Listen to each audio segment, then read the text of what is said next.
इस कार्यक्रम के पुण्यार्चक हैं स्वर्गीय श्री सवाई लाल जैन जी की 18वीं पुण्य स्मृति में श्रीमती चिंतामणि सवाई लाल जैन परिवार, कन्नौज, मुंबई।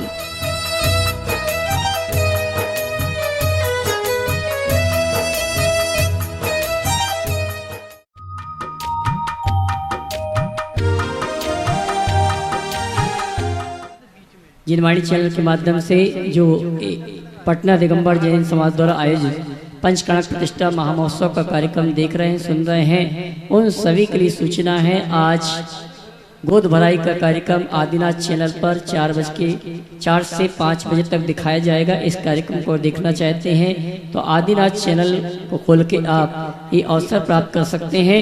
ओम ह्रीं क्लीं महावीर जिनेन्द्राय नमः। अर्घं गर्भपामते जल फल आठों शुचि सारता को अर्घ करो, तुमको अर्पो भवतार भवतरि मोक्ष वरो। शोषिनी दिन चंद आनंद कर से पद जजत हरत भव पंथ पावत मोक्ष मन। ओम ह्रीं क्लीं विश्वादेवीरान्त चतुर्विंशति तीर्थंकरे बनवा। अर्घं गर्भपामते। अरे बजते नगाड़े तेरे द्वारे दम दम। बोलिए बाहुबली भगवान की। आइए दोनों हाथ उठा के चल रहे गोमतेश्वर के दर्शन करते हुए कह रहे हैं कि बजते नगाड़े तेरे द्वारे दम दम, तेरे ही द्वारे नाचुआ के चम चम। बजते नगाड़े तेरे द्वारे दम दम, तेरे ही द्वारे नाचुआ के चम चम। प्रभु को निहारत कमाल हो गया, प्रभु को निहारत कमाल हो गया, और तेरे दर आके मालामाल हो गया। तेरी शरण बजते नगाड़े तेरे द्वारे दम दम, तेरे ही द्वारे नाचुआ के चम चम। बजते नगाड़े तेरे द्वारे दम दम, तेरे ही द्वारे नाचुआ के चम चम। हो शुभ निराकुल सिद्धो संभव लोक हमारा वासाना। त्रिपुरा गरु देश लगे पीछे, यह देश पद को पाया ना। निज के गुण निज में पाने को प्रभु अर्घ संजो कर लाया हूँ। हे बाहुबली तुम चरणों में सुख सन्मति पाने आया हूँ। ओम ह्रीं बाहुबली शोमने नमः। अर्घं गर्भपामते। सप्तऋषि निर्माण क्षेत्र जिनवाणी जी परम पूज्य मुनिवर हमारे बीच विराजित हो रहे हैं। जलगंध अक्षत पुष्प फल दीप धूप सुलावना फल ललित आटो द्रव्य मिश्रधार के कीजिए पावना। मंदवादी चार निर्दि धारक मुनि की पूजा करो ता करे पातक हरे सारे सकल आनंद विस्तरो। ओम ह्रीं क्लीं मनवादी चरण सप्तऋषि नमः। अर्घं गर्भपामते। जलगंध अक्षत पुष्प फल दीप धूपायन धरो ध्यान करो, निर्भय जगत सो जोर कर विनती करो। सम्मेद गण गिरनार चंपा पावापुर के लाश को पूजो सदा 24 जिन निर्वाण भूमि निवास। ओम ह्रीं क्लीं चतुर्विंशति तीर्थंकर निर्माण क्षेत्रे नमः। अर्घं गर्भपामते। परम पूज्य गुरुदेव प्रमाण सागर जी महाराज की। जल चंदन अक्षर फूल चरु अरु दीप धूप फल लावे, पूजा को ठानत जो तुम जानत सो नर ध्यानत सुख पावे। तीर्थंकर की ध्वनि गणधर ने सुनि अंतर जी सुनि ज्ञान मई सोचन वरवाणी शुभ सुखदानी सुवर मानी पूज। ओम ह्रीं श्री जन्मकोद्वा सरस्वती देव्यो नमः। अर्घं गर्भपामते। बोलिए आचार्य गुरुवर विद्यासागर जी महाराज की। ऊंचे अंबर के चंदा सितारों में तुम। आइए दोनों हाथों को उठा लें। और नीचे धरती की पुलकित बहारों में तुम, बहारों में तुम देवा ओ गुरुदेवा, देवा ओ गुरुदेवा। ऊंचे अंबर के चंदा सितारों में तुम, नीचे धरती की पुलकित बहारों में तुम, बहारों में तुम। बोलिए देवा ओ गुरुदेवा, देवा ओ गुरुदेवा। आचार्य श्री के चरणों में हम झुका रहे अपना माथा, जिनके जीवन की हर चर्या बन पड़ी स्वयं की तब गाथा। जेना गंगा सुधा कर जो बिखराते हैं गले गले, जिनके दर्शन को पाकर के खिलती मुरझाई है देखल। भावों की निर्मल सरिता में अब गाहन करने आया हूँ, मेरा सारा दुख दर्द हरो ये अर्घ भेंटने लाया हूँ। हे तपोमूर्ति है, आराधक है, योगेश्वर है, महासंत है, अरुण कामना देख सके युग युग तक आगामी वतन। आइए आचार्य श्री के चरणों में अर्घावतरण करें।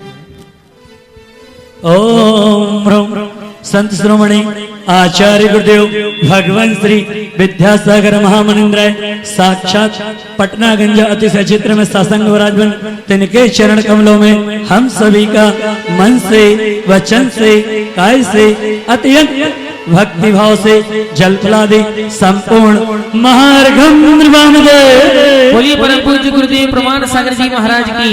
आइए एक अर्घ और लेने चलते हैं, पूज्य मुनि श्री के चरणों में अर्घावतरण करते हैं और कहते हैं कि मेरे सर पर रख दो गुरुवर। जिनको दोनों हाथों से आशीर्वाद चाहिए वो दोनों हाथों को ऊपर उठा ले और बहुत भावों के साथ गुरु चरणों में चल रहे हैं। हो मेरे सर पर रख दो गुरुवर अपने ये दोनों हाथ, और गुरुवर हमको दीजिए जन्म जन्म का साथ। गुरुवर हमको दीजिए, हो मेरे सर पर रख दो गुरुवर, मेरे सर पर रख दो गुरुवर अपने ये दोनों हाथ पर। गुरुवर हमको दीजिए जन्म जन्म का साथ।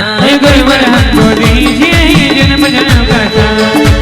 जल फलादिक द्रव्य मिलाए के करत पूजन श्री गुण गाय के, चरण में मुनि अर्घ चढ़ाए के, पद अनर्घ मिले निज आए के। जिनका विराग में ही जीवन आगम प्रमाण की मूरत, ये विद्या सिंधु नहीं फिर भी ये उन जैसी सूरत। भावों की सेज बना करके उस पर तुमको पधराते, गुरुवर प्रमाण सागर जी की, मुनिवर अरे सागर जी की हम पूजन आज रचाते हैं। ओम ह्रीं मुनि श्री 108 प्रमाण सागर जी मुनि श्री 108 अरह सागर निंद्राय, इनके चरण बिंदों को जल प्रादि महार्घम द्रपामते। सभी लोग दोनों हाथों को जोड़ लें, मेरे साथ बोले हे गुरुदेव नमोस्तु, हे गुरुदेव नमोस्तु, हे गुरुदेव नमोस्तु। आइए जल्दी से महार्घ चढ़ा लें। सभी अपने स्थान में बैठ जावे और आइए परम पूज्य मुनिश्री की मंगल देशवा मंगल प्रवचन का लाभ हम और आप लें। मैं सर्वप्रथम आमंत्रित करूंगा उन सौभाग्यशाली परिवारों को जिन्हें आज गुरु वंदना करने का सौभाग्य प्राप्त हो रहा है।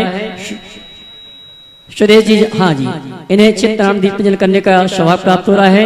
मैं नाम ले रहा हूँ, आएंगे श्री पर चढ़ा के गुरु वंदना का सौभाग्य प्राप्त करेंगे और मांगलिक क्रिया के अंतर्गत चित्त नाम का कार्यक्रम संपन्न करेंगे। सुरेश जी झांझरी कोडरमा, विजय जी गंगवाल गुवाहाटी, ये आएंगे स्त्री पर चढ़ा के गुरु वंदना का सौभाग्य प्राप्त करें। इसी क्रम में मैं आमंत्रित करूंगा किशोर जी पाटनी कलकत्ता, किशोर जी पांड्या कलकत्ता, हार्दिक जैन अहमदाबाद और हमारे गुणायतन परिवार के भाई अभिनव जी और रितेश जी, ये सभी आएंगे स्त्री पर चढ़ा के। और इसी क्रम में हमारे बीच दिल्ली से किशोर जी पांड्या उपस्थित हैं, ये भी आएंगे स्त्री पर चढ़ा के गुरु वंदना का सौभाग्य प्राप्त करेंगे और आज की मांगलिक क्रिया के अंतर्गत चित्त नारायण दीप प्रज्वलन का कार्यक्रम संपन्न करेंगे।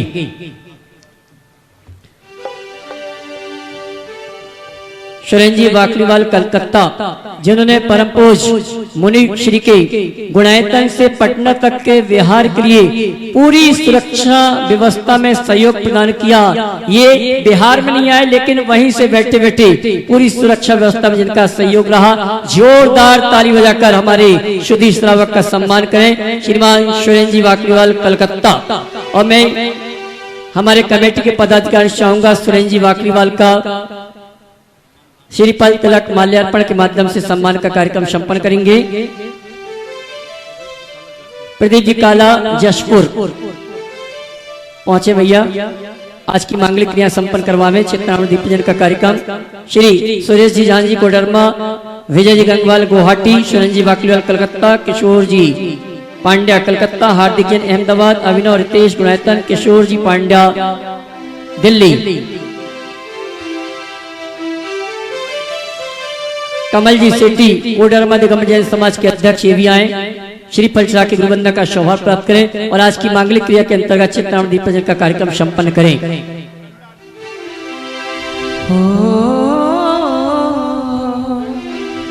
प्रतिमा तुम्हारी मन भाई रे, हो प्रतिमा तुम्हारी मन भाई रे। हाँ जी, अशोक जी, सम्मान का कार्यक्रम सायंकालीन सभा में संघ समाधान में किया जाएगा। अभी श्री फल चढ़ावा की गुरु वंदना का सौभाग्य दिलावे मंदिर के पास हो ऐसी महिमा यहाँ पे। आज गुरुवर के चरणों में नमोस्तु नमोस्तु नमोस्तु। आज हमारे बीच गुरुवर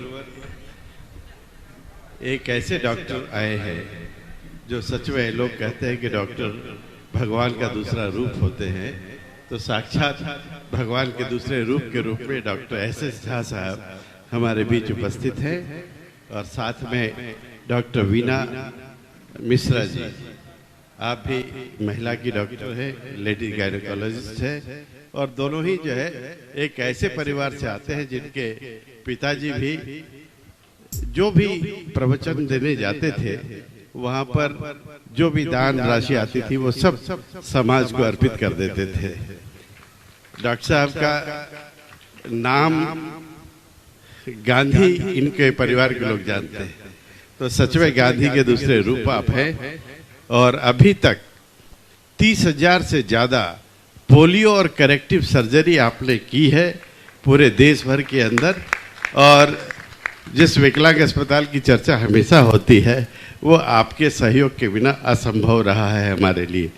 आज संयोग की बात है कि हमारे बीच ऐसे डॉक्टर उपस्थित हैं जिनका हम बहुत बहुत अभिवादन और स्वागत करते हैं। आज की मांगलिक क्रियाओं के लिए मैंने जिन सुधी श्रावकों को आमंत्रित किया, साथ में हमारे सम्मानित अतिथि उनको भी वहां तक पहुंचाएं और आज की मांगलिक क्रियाएं संपन्न करावे। चित्तारावण दीप कर लिए और आइए परम पूज्य मुनीश्री के मंगल, विमल जी लेके जाए वहां। परम पूज्य मुनीश्री के मंगल प्रवचन, मंगल उद्बोधन का लाभ हम और आप लें। उसके पूर्व संक्षिप्त में बिना भूमिका की सूचना दूंगा। सायंकालीन 3:30 बजे माता मरु देवी की गोद भराई की शोभा यात्रा प्रकाश भवन से निकाल के यहाँ पर आएगी और 4 बजे से 5 बजे तक गोद भराई का कार्यक्रम होगा। सायंकालीन शंका समाधान का कार्यक्रम 6:20 पर और रात्रि में 8:30 बजे से महाराज मरु देवी का दरबार लगाया जाएगा। और कल प्रातः काल की वेला में 7:52 पर माता मरु देवी के गर्भ में जो जीव आया है उनका जन्म का कार्यक्रम होगा 7:52 पर। आइए इन्हीं सभी सूचनाओं के साथ परम पूज्य मुनिवर से मंगल उद्बोधन, मंगल प्रवचन के लिए मंगल उद्बोधन, मंगल प्रवचन के लिए निवेदन करें। उसके पूर्व आदिनाथ चैनल, जनवाणी चैनल प्रमाणिक ऐप के माध्यम से जिस कार्यक्रम को घर में बैठ के देख और सुन रहे हैं उन सभी की ओर से और यहाँ पर उपस्थित समस्त श्रावक श्राविकाओं की ओर से परम पूज्य मुनिवर के श्री चरणों में त्रिवार नमन करेंगे। हाथ जोड़ लें। हे मुनिवर नमोस्तु नमोस्तु नमोस्तु। बोले परम पूज्य मुनि श्री प्रमाण सागर जी महाराज के, बोले परम पूज्य मुनि श्री अरहं सागर जी महाराज के। सभी लोग अपने दोनों हाथ जोड़ लें और मेरे साथ महामंत्र के स्मरण के लिए अपना मानस तैयार करें।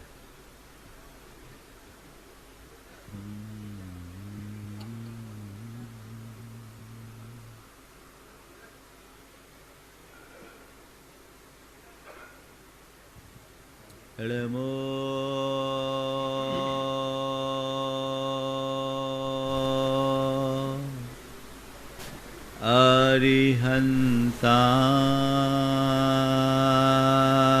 अरिहन्ताणं नमो अरिहन्ताणं नमो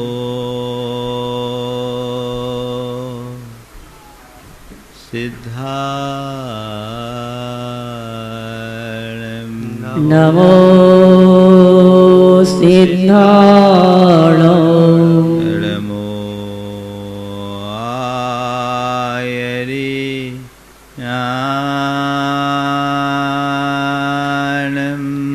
नमो आयर्याणं नमो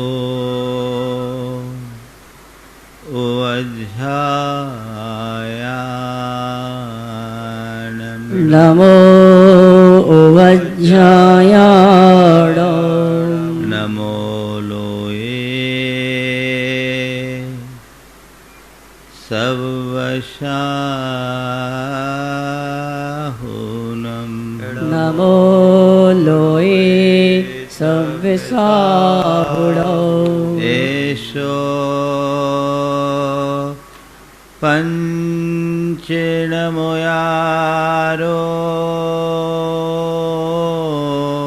ऐसो पंचनमोयारो सर्वपावपनाशिनो सर्वपावपनाशिनो मंगलार्णं च सर्वेशिं मंगलार्णं च सर्वेशिं परमं हो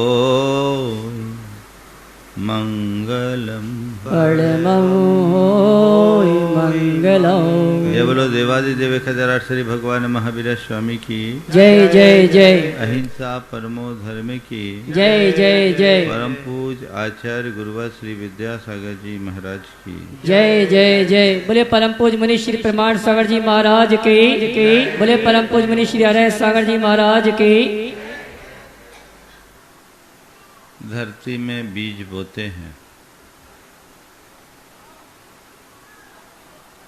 वो उगता है, पनपता है, फलता है, तब कहीं वह बीज सार्थक होता है। बीज के बपन से लेकर उसके फलीभूत होने तक की जो यात्रा है, यही हम आप सबके जीवन की यात्रा है। आज गर्भ कल्याणक है। सामान्य रीति से गर्भ धारण कराने की प्रक्रिया को एक पाप पूर्ण क्रिया के रूप में देखा जाता है, लेकिन आज उसे कल्याणक का नाम दिया गया है और आप उसकी आराधना कर रहे हैं। मन में सवाल उठता होगा कि आखिर ऐसा क्यों? सामान्य रूप से गर्भ में आना एक सांसारिक क्रिया है, पर जिस तीर्थंकर परमात्मा का गर्भावतरण हुआ है, वो गर्भ में आगमन मात्र नहीं, सारे जगत के कल्याण का कारण बनकर आया है, इसलिए उसे गर्भ कल्याणक कहा जाता है। वे जिसके गर्भ में आए उनका भी कल्याण और संसार के कल्याण के लिए ही गर्भ में आए। गर्भ में आना तो हर देहधारी का होता है। हम आप सब माँ के गर्भ से ही बाहर निकले, लेकिन गर्भ में आना गर्भ कल्याणक मनाना और गर्भ धारण करने के बाद कल्याण करना, इनमें बड़ा अंतर है। गर्भ में आना एक सहज प्रक्रिया है जो सांसारिक क्रिया के रूप में जानी जाती है।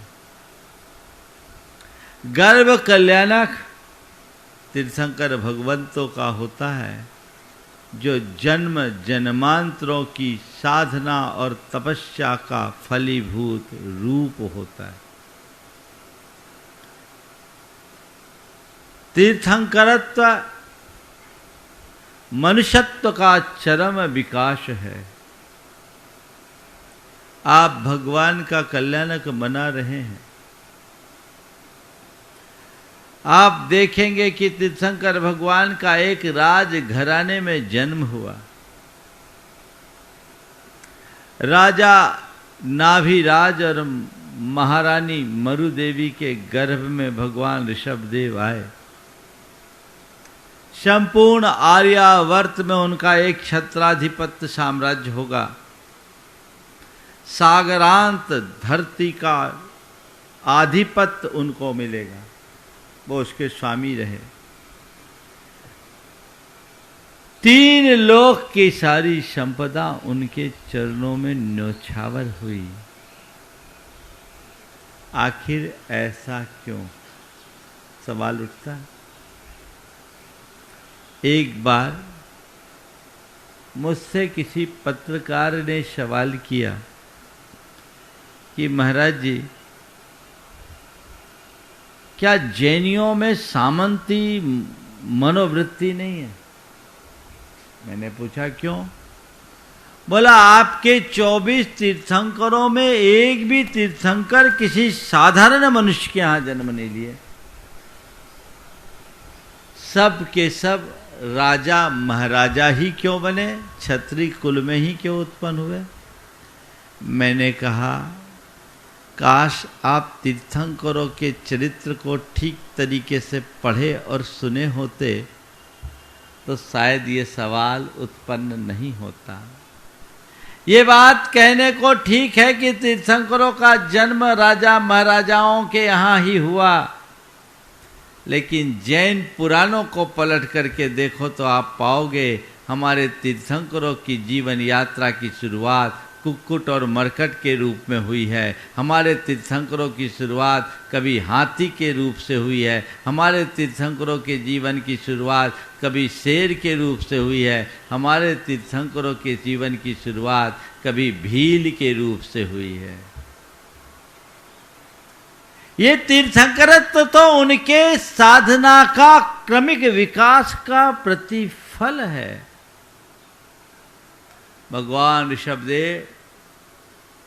ऋषभदेव के रूप में आज इस धरा पर अवतरित हुए तो इसके पीछे लगातार 10 भवों की तपस्या काम में आई।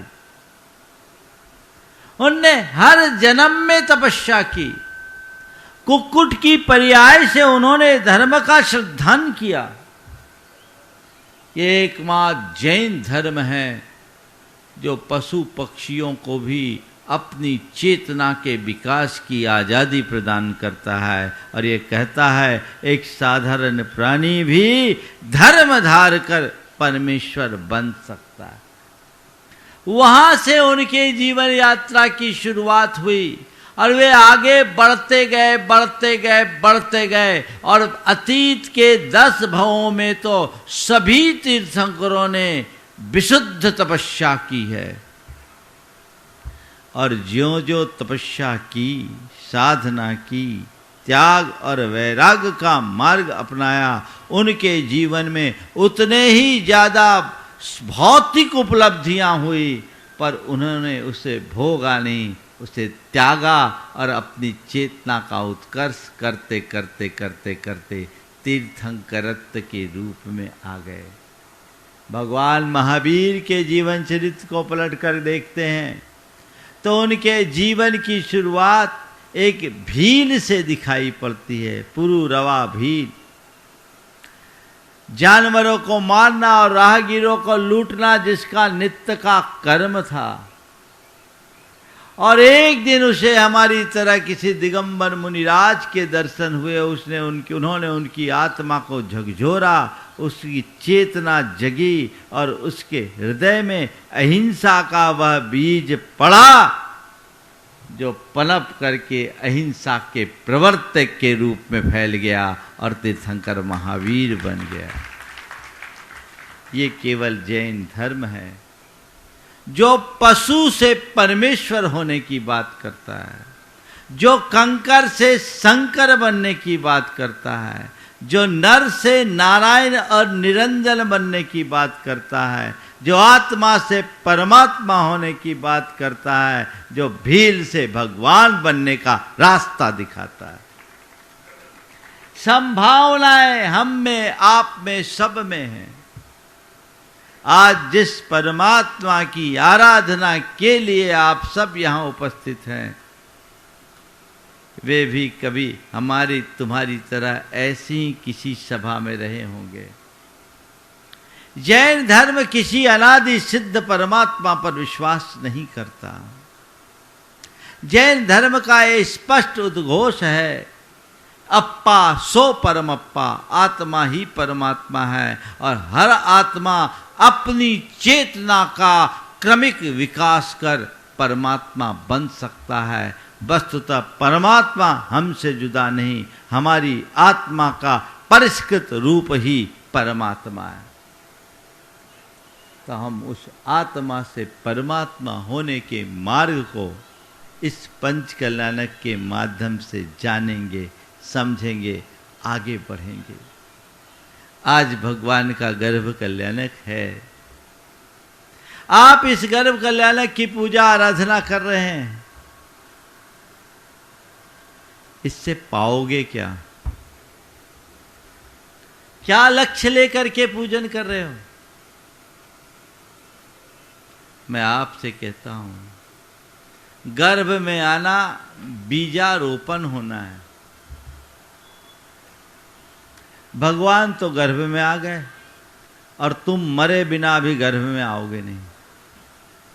तो मैं नहीं चाहता कि अभी निपट जाओ, है ना? लेकिन गर्भ कल्याणक है तो मैं तुम सबसे कहता हूं, अपने हृदय में एक बीज का आरोपण कर लो, यही तुम्हारा गर्भावतरण है। श्रद्धा के बीज का वपन यदि हृदय की भूमि में होगा तभी धर्म का अंकुर होगा और जो पल्लवित होकर जीवन को सफल बनाएगा। गर्भ कल्याण के इस अवसर पर अपने हृदय में एक बीज डालिए, बीज का वपन कीजिए। 4 बातें आज की है: वपन, अंकुरन, पल्लवन और फलीभूत होना, सफल होना। बीज को बोइए। किसान रोज बीज बोता है। उर्वर भूमि पर अगर बीज का वपन होता है तो फसल अच्छी होती है। आप भी अपने हृदय में श्रद्धा का बीज डालिए। यही बीज आगे जाकर अंकुरित होकर पल्लवित होगा और विशाल वृक्ष का रूप धारण करेगा। भगवान ऋषभदेव के हृदय में ये बीज कुक्कुट और मरकट के रूप में पड़ा। वे उस समय कुछ नहीं कर पाए, केवल अनुमोदना कर रहे थे। आप तो भगवान ऋषभदेव से आगे हैं। आगे हैं कि नहीं बोलो? पशु पक्षियों को तो कुछ समझ में भी नहीं आता, पर हम तुम इतने समझदार हैं और समझदार ही नहीं, इतने भाग्यवान हैं कि आज भगवान का भक्त बनकर उनकी आराधना करने का सौभाग्य प्राप्त कर रहे हैं। अब ये देखना है कि मैंने अपने भीतर बीज बोया भी कि नहीं बोया। बीज के बोते समय भी कुछ खास बातों का ध्यान रखना है। बीज बो, पर कहाँ बो? कहीं पर भी, हाँ, उर्वरा भूमि में बीज बो, ऊसर भूमि में नहीं, है ना? उर्वरा और ऊसर भूमि का अंतर जानते हो ना? ये तो उर्वरा माटी पूरी की पूरी गंगा का क्षेत्र है। यहाँ तो जो बो दो सो उग जाता है, ऐसा लोग कहते हैं। पर उस भूमि को भी तैयार करना पड़ता है। यदि भूमि उर्वर भी हो पर वर्षों से उसमें कुछ बोया न गया हो तो वो भूमि परती भूमि कहलाती है। उसमें घास फूस उगे हुए होते हैं, गाजर घास उगी हुई होती है, और ऐसी भूमि पर आप कुछ भी बोओगे सब बेकार हो जाएगा। तो अपने चित्त की भूमि का निरीक्षण कीजिए। मेरे हृदय की स्थिति क्या है? इसमें अभी मैंने कुछ ऐसी भूमिका बनाई है या नहीं, कि मुझे देखना है। किसान खेत में बीज बोने से पहले जमीन को तैयार करता है। आप भी अपने भीतर की जमीन को तैयार करो। कल आप लोगों ने रात्रि में गर्भ कल्याणक का मन भावन दृश्य देखा। मन भावन क्या बड़ा मार्मिक दृश्य है। उस दृश्य में एक चीज आपने देखी होगी कि भगवान के गर्भ में आने से पूर्व इंद्र कुछ खास देवियों को मां के गर्भ शोधन के लिए नियुक्त करता है।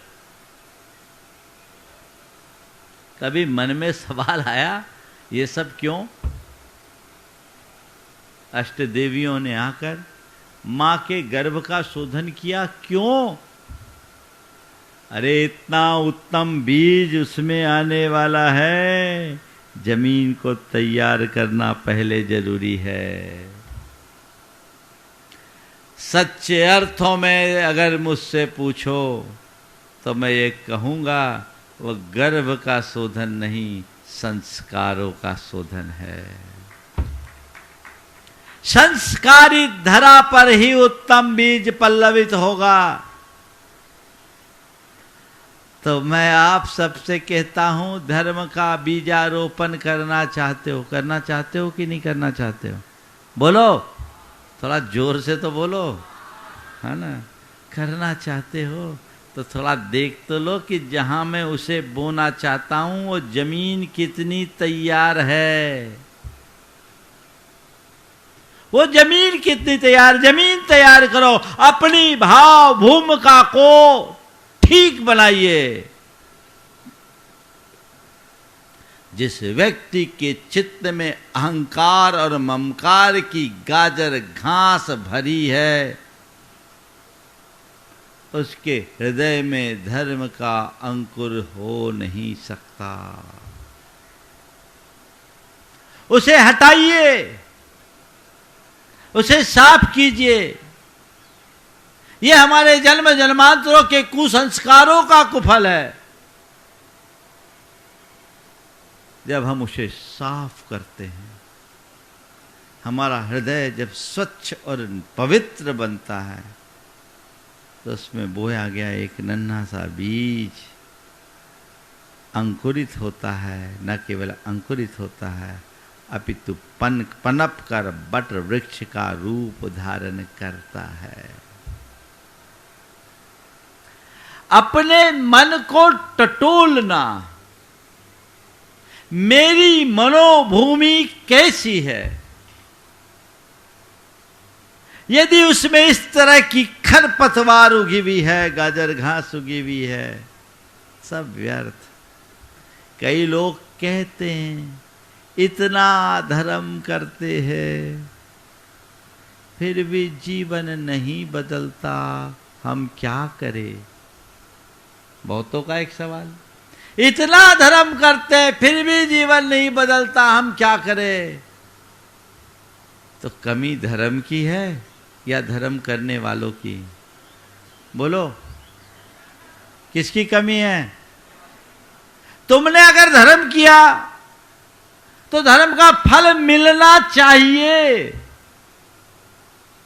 लेकिन करने में ही कसर रखी तो क्या होगा? ऊसर में बीज बोया, धन खोया, श्रम खोया, और क्या पाया? कुछ नहीं। जमीन तैयार कीजिए। बहुत सारे लोग धर्म तो करते हैं लेकिन अपनी भाव भूमिका अच्छी नहीं रखते। भाव भूमिका को अच्छे किए बिना धर्म का फल नहीं मिल सकता। उस भाव दशा को सुधारे। मैं सम्मेद शिखर जी में था, एक परिवार आया, दिल्ली का परिवार था, उनके साथ एक युवक भी था, वो हार्वर्ड से पढ़कर आया था। घर के लोगों ने कहा महाराज जी इससे कहो थोड़ा ये धर्म करे। मैं उसकी तरफ मुखातिब हुआ तो उसने कहा महाराज जी यदि धर्म का वही रूप है जो मेरे मम्मी पापा करते हैं तो मुझे धर्म से एलर्जी है। अगर धर्म का वही रूप है जो मेरे मम्मी पापा करते हैं तो मुझे उस धर्म से एलर्जी है। मैंने पूछा क्या बात है भाई, आखिर ऐसा क्यों? अकेले में मैंने उससे पूछा। बोला महाराज जी क्या बताऊं, मेरे मम्मी पापा ठीक 5 बजे घर से मंदिर के लिए निकलते और 9:30 से 10 बजे के पहले घर नहीं लौटते। पर आपको क्या बताऊं, झगड़ते हुए जाते हैं और झगड़ते हुए आते हैं, झगड़ते हुए जाते हैं और झगड़ते हुए आते हैं। मैंने कहा हो सकता है तुम्हारा ऐसा अनुभव है, लेकिन इसमें कभी तुम्हारे मम्मी पापा की है, धर्म की नहीं। उनको देखकर तुम धर्म से एलर्जी करने की जगह उनकी कमियों को अपने ऊपर हावी ना होने देने का संकल्प करो। धर्म इस क्रिया का नाम नहीं है, धर्म तो अपनी वृत्ति और प्रवृत्ति को संतुलित बनाने का मार्ग है, जो हमारे भाव को और बर्ताव को सुधारता है। वह प्रक्रिया है जिससे हम अपने भाव और बर्ताव में बदलाव ला सके, अपने जीवन में गुणात्मक परिवर्तन ला सके। मैंने कहा वो बीज तो बो रहे हैं, पर गाजर घास से भरी धरती पर। मैं तो समझता हूँ आप सब लोग तो हैं ना, बड़े विशिष्ट लोग हैं। आप सबकी धरती पूरी तरह से जोत बखर कर तैयार की हुई है ना। अब इसमें जो भी बोया जाएगा सीधे उग जाएगा, मान लो। हाँ, मान लो ना, एकदम साफ सुथरी धरती है। बंधुओं, साफ सुथरी धरती हो अति उत्तम, नहीं हो तो सबसे पहले आज उसे साफ करने का संकल्प लें। और साफ करने के संकल्प में एक बात अपने हृदय में अंकित कर ले कि मैं दुनियादारी के क्षेत्र में चाहे जैसा हूं, धर्म के क्षेत्र में अपने अहंकार को कभी हावी नहीं होने दूंगा। पहला चरण तो ये है। अहम और ममता को गलाने के लिए धर्म किया जाता है, और कई धर्मी ऐसे हैं जो धर्म की ओट में इन्हें ही पोसते रहते हैं। तो अब क्या होगा? उल्टा ही होगा। श्रद्धा का बीज बोइए, अपने मनोभूमि को ठीक कीजिए, भाव भीरू बनिए। और उसके लिए जमीन को तैयार करने के लिए मिट्टी को गीला करना पड़ता है और मिट्टी को सींचना पड़ता है। और क्या करना है? केवल 2 गुण अपने हृदय में विकसित कर लीजिए, पाप भीरुता और संवेदनशीलता। पाप भीरुता और संवेदनशीलता के गुण यदि तुम्हारे हृदय में विकसित हो गए, तुम्हारा जीवन तर गया। पापों का डर है? बहुत कम। बल्कि हम तो धर्म से जुड़ने के बाद पाप से निडर हो गए। क्यों? क्योंकि हमको सुरक्षा कवच मिल गया, पाप करने का लाइसेंस मिल गया। हमने तो यही सुना है, दुनिया में चाहे जितना पाप करो, सवेरे से भगवान की पूजा कर लो, सब साफ हो जाएगा। ये सुन रखा है ना।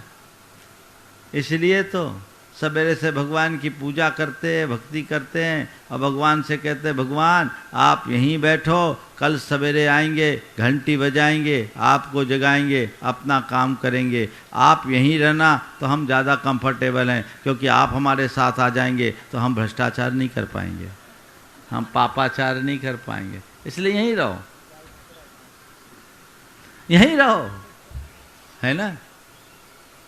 ये जो प्रवृत्ति है, इस प्रवृत्ति में बदलाव। पाप भीरू बनिए, संवेदनशील बनिए, तब हमारी चेतना का विकास होगा। भगवान ने अपने जीवन का चरम और परम विकास किया, हमारे लिए भी उन्होंने यही मार्ग दिया है। जिन जन्मों में हमारे अंदर समझ नहीं थी, जिन जन्मों में हमारे अंदर विवेक नहीं था, वो खो गया, खो जाने दो। अपने आप को भाग्यशाली मानो। आज हम समझ संपन्न हैं, आज हम विवेक संपन्न हैं। समझ संपन्न और विवेक संपन्न होने के बाद आज यदि हम कुछ न करें तो फिर क्या बड़ा घाटे का सौदा होगा। भगवान को 10 जन्म लग गए, तुम तो अभी 10 कदम भी नहीं चले। सतत चलिए तो बीज का बपन हो, भूमि को तैयार करे, तब बीज अंकुरित होता है। लेकिन कोई जरूरी नहीं कि बीज के बोने मात्र से वो अंकुरित हो ही जाए। जो किसान हैं, जिन्हें कृषि का अनुभव है, वो इस बात को अच्छे से जानते होंगे। मैंने खेती नहीं की, मैंने किसानी नहीं की, पर मैं किसानों के बीच रहा हूँ, इसलिए मुझे अनुभव है। हम लोग तो एक स्थान से दूसरे स्थान पर पद विहार करते हैं, सबका अनुभव हम लोगों को प्राप्त हो जाता है। बीज बो दिया, जमीन भी तैयार है, पर अंकुरित हो ये कोई जरूरी नहीं, क्योंकि बीज को बोने के बाद खाद पानी भी जरूरी है। आज आप श्रद्धा का बीज बोइए और नित्य शुभ भावनाओं और सद्भावनाओं का खाद पानी उसमें देते रहिए। क्या करना है आपको गर्भ कल्याणक के दिन? बस मुझे धर्मी बनना है। क्या करना है? क्या करना है? मुझे धर्मी बनना है। एक बात बार बार बार बार दोहराइए, मुझे धर्मी बनना है, मुझे धर्मी बनना है, मुझे धर्मी बनना है। केवल और केवल एक ही बात, और कोई दूसरी बात नहीं। बोलो, अभी आप अपने आप को क्या मानते हो? धर्मी की पापी? बोलो, धर्मी हो? पक्का? फिर से बोलो, धर्मी मानते हो अपने आप को? धर्मी हो तो पाप करना बंद कर दो। क्या बोला? अगर अपने आप को धर्मी मानते हो तो पाप करना बंद कर दो, और पापी मानते हो तो धर्म करना शुरू कर दो। आई समझ में? धर्मी मानते हो तो पाप करना बंद करो, और पापी समझते हो तो धर्म करना शुरू कर दो, तभी तो तरोगे। तो ये बीज अंदर आना चाहिए, और वो सिंचन निरंतर रखना चाहिए कि मुझे धर्मी बनना है, मुझे धर्म करना है, मुझे धर्म को जीना है। ये बात यदि तुम्हारे हृदय में गहरा जाएगी तो तुम्हारा चित्त कभी अधर्म की ओर नहीं जाएगा। कदाचित कोई अधर्म का प्रसंग आएगा भी तो अंदर से आवाज आएगी, रुक जा, ये तेरे लायक नहीं है, संभल, हट जा यहां से, और यही तुम्हें बचाएगा। तो बपन के बाद अंकुरन। बीज बो दें, आज अंकुर होगा। गर्भ कल्याणक के रूप में माँ के पेट में बीज गया, कल 7:58 पर उसका अंकुरन होगा। 52 मिनट कितना भैया? 7:52, 7:52 पर अंकुरन होगा। ठीक है, वो अंकुर फूटेगा। तो हमारे हृदय में श्रद्धा का बीज ऐसे पनपे कि उससे धर्म का अंकुर हो, उसे निरंतर सींचते रहने की जरूरत है।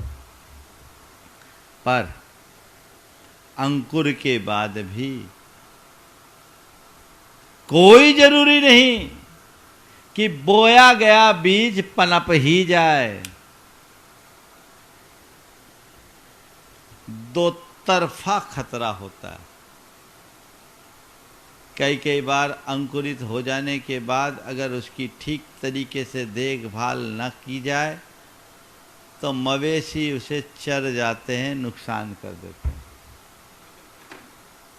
और दूसरी ओर खरपतवार उगाते हैं जो सारा रस ले लेते हैं। उस बीज को पनपने का, अंकुर को पनपने का अवसर नहीं मिलता। हमारे हृदय के साथ भी ऐसी ही बात है। श्रद्धा का बीज यदि कभी पड़ता है, कदाचित अंकुरित भी हो जाता है, तो भी कई कई बार दुराग्रह के मवेशी उसे नष्ट कर डालते हैं, चढ़ जाते हैं। अपने मन के ऐसे ऐसे प्रजाति के मवेशी हैं, वो सब दुराग्रही। हाँ, वे उसे चर के साफ कर देते हैं। उससे बचो। और उससे बचने के लिए क्या किया जाता है? खेत के चारों तरफ बाड़ लगाई जाती है। समझ गए? बाड़। वो बाड़ लग जाने से कोई भी मवेशी उस खेत में प्रवेश नहीं कर पाता। मैं आप सबसे कहता हूं, जो बीज आप अपने हृदय में बो रहे हैं, वो अंकुरित हो रहा है, उसकी सुरक्षा के लिए भी एक बाड़ चाहिए। वो बाड़ किसकी है? तत्परता और जागरूकता की बाड़।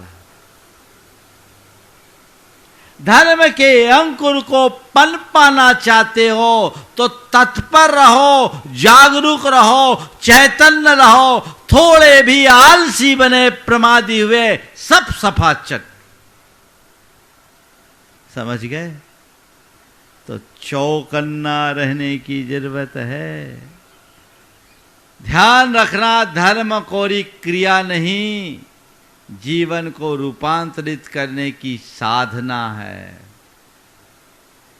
और साधना वही कर सकता है जो हर पल जागरूक रहता है। तत्परता चाहिए। और इतने मात्र से काम नहीं होगा। बाड़ लगा दी, बीज बो दिया, तो भी साथ साथ अंकुर के अलावा खरपतवार उगाते हैं। अंकुर तो एक होता है और विषांकुर अनेक हो जाते हैं, खरपतवार उग जाते हैं। अगर उनको आपने अनदेखा किया तो फिर वो पनप नहीं पाएगा। उसके लिए क्या करते हैं? उसकी निदाई करते हैं, गुड़ाई करते हैं। निदाई गुड़ाई समझते हैं? आपने खेत में काम करने वालों को देखा होगा, फसल बोने के बाद वो जाते हैं फसल के बीच और आजू बाजू में जो घास फूस उगाती है उसको उखाड़ उखाड़ करके अलग करते रहते हैं और अपने मूल अंकुर के इर्द गिर्द मिट्टी डालते हैं ताकि उसमें वो जड़ को मजबूती से पकड़ सके। ये निदाई और गुड़ाई, ये क्या है? जब भी हमारे चित्त की भूमि में दुर्भावनाओं के खरपतवार आए तो उसे अपने ज्ञान के बल पर अलग करो, भावना के बल पर अलग करो, उनकी निदाई गुड़ाई करो। तब कहीं जाकर ये बीज पनपेगा, वृक्ष का रूप लेगा। और वृक्ष का रूप लेगा तब कहीं जाकर फलीभूत होगा और एक एक बीज से हजारों हजार बीज प्रकट होंगे। भगवान ने अपने हृदय में जो बीज बोया अब वो फलीभूत हो रहा है तीर्थंकरत्व के रूप में। हम आप भी आज अपने हृदय में वो बीज बोएं। हो सकता है कल हमारा भी वही स्थान बन जाए जो आज भगवान ने पाया। कदाचित हम भगवान की तरह तीर्थंकर न भी बने, पर अपनी भगवत्ता को उद्घाटित करने में तो समर्थ हो ही सकते। सतत चलने का लक्ष्य रखिए और आगे बढ़ते चलिए। जीवन तभी फलीभूत होगा। अपने जीवन को सफल बनाना चाहते हो तो एक ही बात ध्यान में रखिए, मेरे जीवन में अर्थ हो, यूं ही व्यर्थ न हो। वो अपनी दृष्टि में होगी तो हम निश्चित रूप से अपने जीवन को सफलीभूत बना सकेंगे, जीवन के सार को प्राप्त कर सकेंगे। तो आज के इस गर्भ कल्याणक के प्रसंग में बपन से लेकर फलीभूत होने की जो प्रक्रिया है भगवान के जीवन में तो घट गई, हम अपने जीवन में कैसे घटित करें, ये सोच यदि विकसित हो जाए तो तय मान करके चलना, हमारा ये पंच कल्याणक में सहभागी होना सार्थक हो गया है। ये मनुष्य जीवन बहुत दुर्लभता से मिला है। इस जीवन को पाकर जो इस तरह के रास्ते को अंगीकार करते हैं और धर्म को आत्मसात कर आगे बढ़ते हैं, उनका ही जीवन फलीभूत होता है, सफलीभूत होता है, अन्यथा सब नष्ट भ्रष्ट हो जाता है। अपने जीवन को सफलीभूत बनाने की कोशिश करें। और आज के गर्भ कल्याण के अवसर पर मैं यहीं कह करके विराम लूँगा। आज आपके बीच डॉक्टर झा साहब आए हैं, उनके विषय में मुझे विमल जी ने अलग से भी बताया, ये बहुत अच्छा कार्य कर रहे हैं। एक चिकित्सक होने के साथ साथ मानव सेवा का जो कर्म उन्होंने अपने जीवन में किया है वो उनके जीवन की एक बड़ी उपलब्धि है। मैं सभी से एक बात कहूँगा, तुम्हारे द्वारा जोड़ा गया धन यहीं छूट जाएगा, पर तुम्हारे द्वारा जोड़ा किया गया सुकर्म जन्म जन्मांतरों में काम आएगा। इसे अपने हृदय में धार लो और जितना बन सके अच्छा करने की कोशिश करो, जो हमारे जीवन को अच्छा बनाने में मददगार बन सके। अभी कल्याणक की पूजा विशेष है, इसलिए मैं यहीं पर विराम दे रहा हूँ। बोलिए।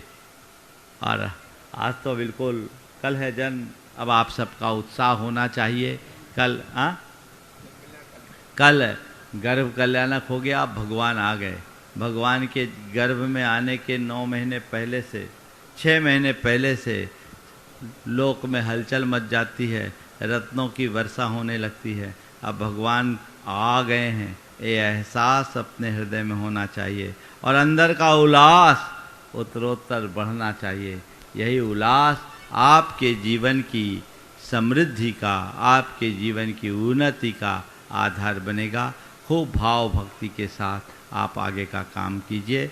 बोलिए परम पूज आचार्य गुरुवर श्री विद्यासागर जी महाराज। बोले परम पूज मणि श्री प्रमाण सागर जी महाराज के, परम पूज मणि श्री अरह सागर जी महाराज के। बंधु गर्भ कल्याणक के पावन अवसर पर परम पूज मुनिवर का साहित्य आज 50% डिस्काउंट पर उपलब्ध है। हमें एक श्रावक ने गुप्त रूप में अपनी ओर से स्वीकृति प्रदान की है। इस कार्यक्रम के पुण्यार्चक थे स्वर्गीय श्री सवाई लाल जैन जी की 18वीं पुण्य स्मृति में श्रीमती चिंतामणि सवाई लाल जैन परिवार, कन्नौज, मुंबई।